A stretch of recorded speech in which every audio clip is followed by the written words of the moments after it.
Hey guys, this is Patty here, and today I want to create a little bit more of a casual setting and talk about where I am now. It's been 3.5 years since my first bottle of Candida Cleanser in 2013, and recently I shared a little bit about my story on my Facebook wall, and I had some friends ask, what do you eat now? What do you feel like is the most optimal diet?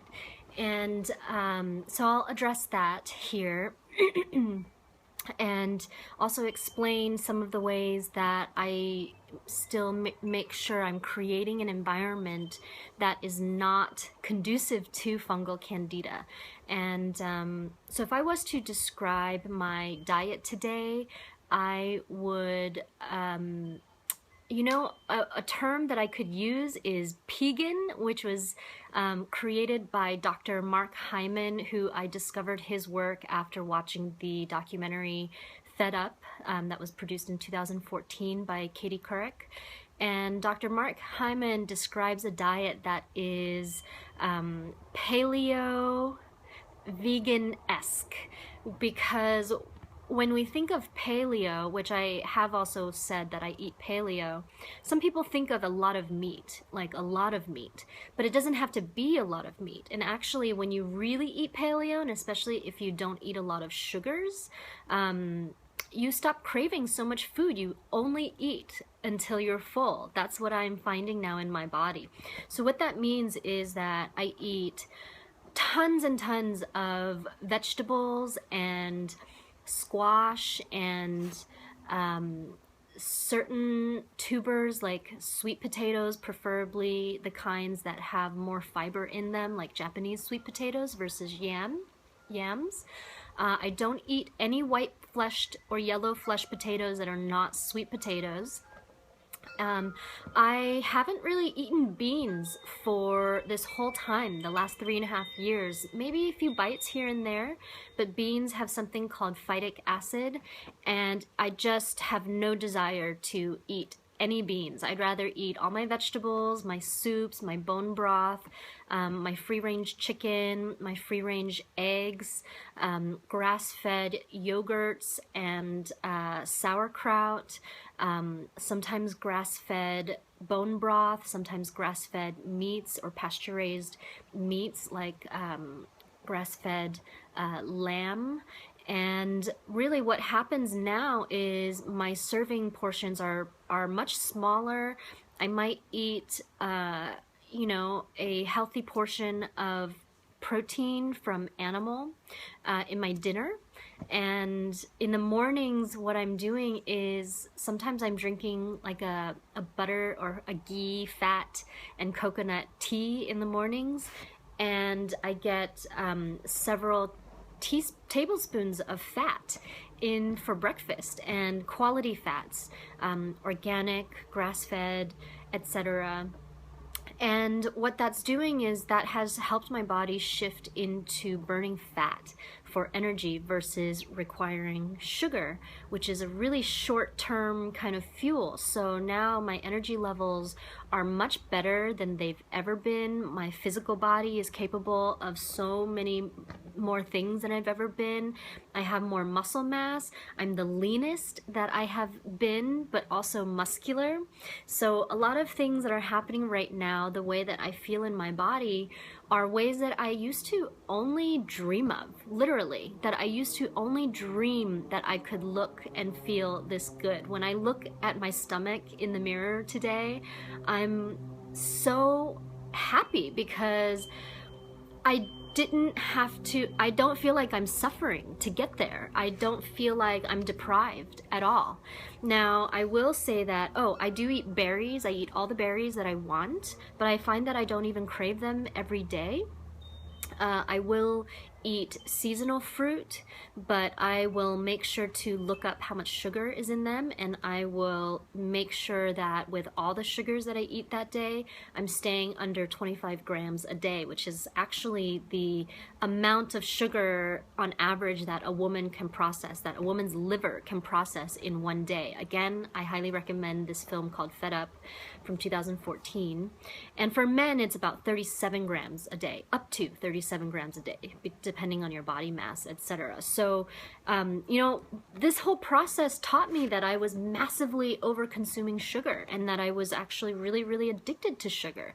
And then discovering that it is 8 times more addictive than cocaine, it made so much sense why I felt really out of control. But then also the Candida makes it million times worse, because literally it's like your own brain is saying yes because the Candida is saying yes, and it's communicating to your brain the same way that your own gut communicates to your brain. So once I killed all the Candida with that first bottle of Candida Cleanser, everything changed. My craving levels changed. I had much stronger discipline and willpower.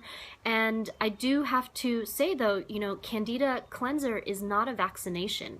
There's no such thing as a vaccination from Candida, because we all have Candida in our gut. We have to have Candida in our gut. It's the leaky gut that is the issue. And the problem is that the majority of the world, this is an estimate by doctors and scientists who really understand leaky gut, that 80 to 90% of the world population is dealing with some form of systemic Candida, which means some degree of leaky gut. And so you cannot have systemic Candida without having had or having some degree of leaky gut. So, you know, there's so many things that many doctors still don't even understand about leaky gut. There's probably a very small group of leading scientists and doctors who are educating people about leaky gut syndrome and Candida and our microbiome. So we're going to see more and more and more of this as the next few years unfold. But, you know, we're living in a really amazing time because all of this information is coming up. Suppressed treatments that actually have the ability to cure us are finally coming to the surface, like lufenuron. So to give you an example, though, of where my healing is at, I pretty much maintain this kind of diet. Do I have cheat days? Yes, sometimes I have cheat days. Sometimes I go out to eat. And I'll tell you very clearly and openly that every time I do eat those foods, I can feel things in my body that might not be so bad. They might not ever even compare to what I felt before I did the Candida Cleanser for the first time, but I can feel things happening, and I can feel Candida, which is always going to be there, working to digest the things that my body cannot digest. And this is where we have to remember that if you want to never grow an overgrowth of Candida again, you have to seal your gut. And I will continue to do the cleanse again. I'm thinking about doing it again on New Year's so that I can shift into an earlier cycle instead of doing it in the summertime, because what I notice also is that hot weather tends to promote Candida a lot more. And so my annual cleanse has been starting on June and July when it's already hot and I'm starting to get really annoying symptoms. So I want to do it when it's cold so that I can wipe it all out and then not have any kind of blooms happen before I do the cleanse the next time. So I can tell a big difference in my body that I have healed my gut a lot in the last few years. But I do feel that sometimes when I eat things that are damaging, when I eat out, especially when I eat foods from a restaurant, because of the oils that they're using or the pesticides that might be in their vegetables and things like that, I will notice my gut is more sensitive. I will notice little symptoms creeping up. I ate at Whole Foods last night and I thought everything I ate was safe, but when I got home, I actually had, you can even kind of see it, I had a little hive reaction there. So I am not immune to the same problems that a lot of people have after they finish the cleanse. But just like in the interview with Sandy, which I hope that you guys have seen, you just cannot even compare it to where you were when it was a lifetime of buildup. And as long as I get those little sensations, I'm grateful because it's showing me where my gut is. And we have to remember that the gut lining is only 1 cell thick. And the little holes that get poked in it take time to heal, and also the more we've put in that can damage the gut, like beans, like nightshades, like grains, all grains, like starch, like sugars, it's not going to let those holes heal up. So if you want to heal your gut, you will have to exercise and be disciplined with a gut healing diet. If you stay on the gut healing diet, 99%, over time, you will feel yourself healing tremendously. Although I have read experts say 95% on the diet is not on the diet if you want to heal your gut.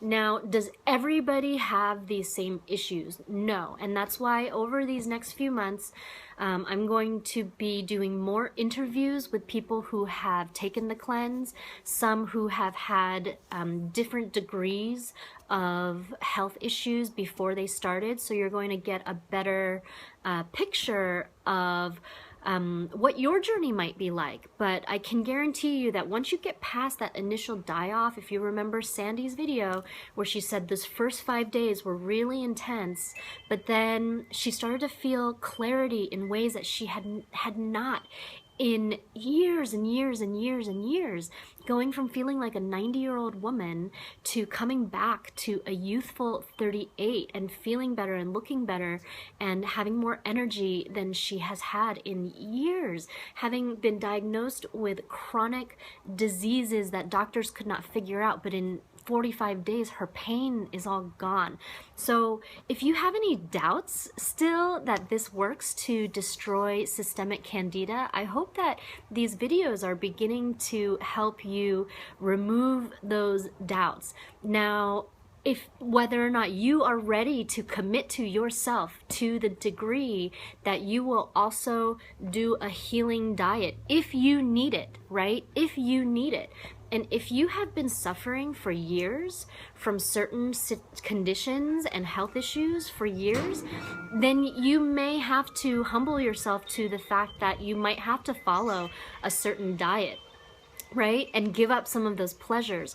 But isn't it worth it, you know, like to hear somebody who couldn't even get out of their couch because they had so much arthritis in their body before the age of 40 to being completely pain-free, and now she wants to help get this out to as many people. Her whole family wants to take this. So this is changing people's lives completely. So I highly encourage you to join us in our Facebook group. My apologies for the link that was broken for a little while, but it is fixed, so you can find the link in the information below. And I hope you'll join us and you will read and hear so many people's actual stories.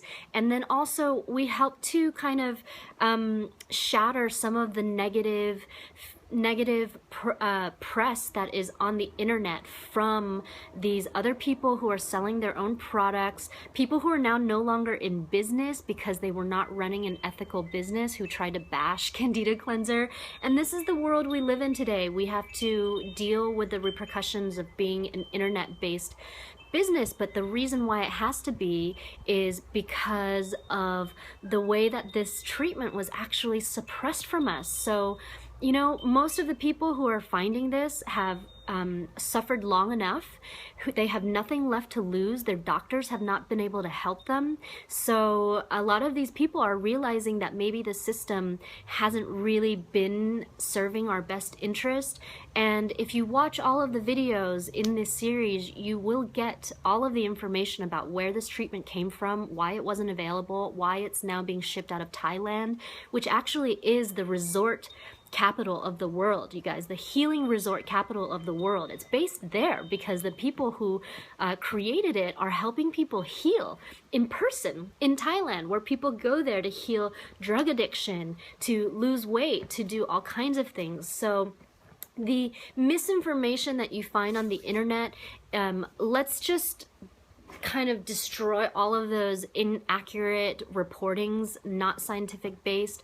And then also please remember that lufenuron in the pharmaceutical grade is not the same as insecticide version of lufenuron. However, lufenuron, pharmaceutical lufenuron, is used in pesticides, because Candida fungus shares the same chitin exoskeleton as fleas, ticks, cockroaches, and crustaceans, and that's why they're so hard to kill, right? We all know that fleas and cockroaches are really difficult to kill. They reproduce very quickly. Candida is a single cell fungal version of that. They use the same exoskeleton. So even though this giant pharmaceutical company did not want to give lufeneron to any of us or any of you out there, they still wanted to profit off of it. And so they sold it as a pesticide ingredient. But if you take pure pharmaceutical lufeneron, it is less toxic to us than table salt, literally. And there is tons of research, science, tests, even by the original pharmaceutical company that created it, that prove this. So we have clinical tests and links that are on the website. Again, please check out the links below. I know this is a little bit longer video than we're used to. Thank you to those of you who watched all the way through. And I really, truly wish you healing and finding clarity and peace in your body and your life, to be pain-free, to feel yourself thriving, and to be able to feel yourself, loving your body, loving your life to the fullest, because you are no longer in the chains of this candida that just like keeps you so constricted and in pain. Life doesn't have to be that way. And I hope that our support group, which is now over 1,600 people and growing strong, and now more and more people who have had life-changing experiences who are chiming in, and you know, it's now, the trust is now there. It's so beautiful. And with this, it's only going to keep growing and growing and growing. And I am so looking forward to you sharing your stories with us as well, because we will only be able to help more and more people who are struggling with the same chronic issues and food addiction, etc. et al. Okay, so much love to all of you, and happy healing and happy holidays. Bye bye.